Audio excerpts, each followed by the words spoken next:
Expo centre में सजा मेला कौमी और बैनुल अक़वामी तन साजों का।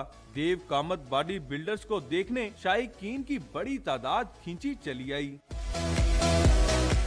पाकिस्तानी तन साजों ने शानदार पोजिंग का मुजाहिरा करके खूब दाद समेटी।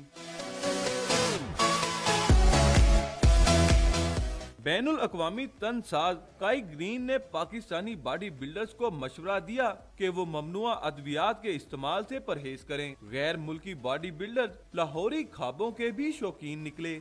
Well, a bodybuilder doesn't have to use medicine. To be a bodybuilder doesn't mean that you use medication. Being a bodybuilder means that you're a visionary. You're able to use your thoughts very powerfully to shape and create the reality that you want for yourself. It manifests itself physically in your body and also becomes the portrait of your life around you. The reception's been amazing. I'm excited. I'm very, very thankful for the opportunity. But the people have been amazing and it just continues to get better every day.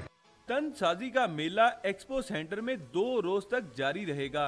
आखिरी रोज गैर मुल्की तन साज posing करते हुए लाहौरियों को अपना गर्विदा बनाने की कोशिश करेंगे। कैमरामैन खुरम शहजाद के साथ नुमान लियाकत, डॉन न्यूज, लाहौर।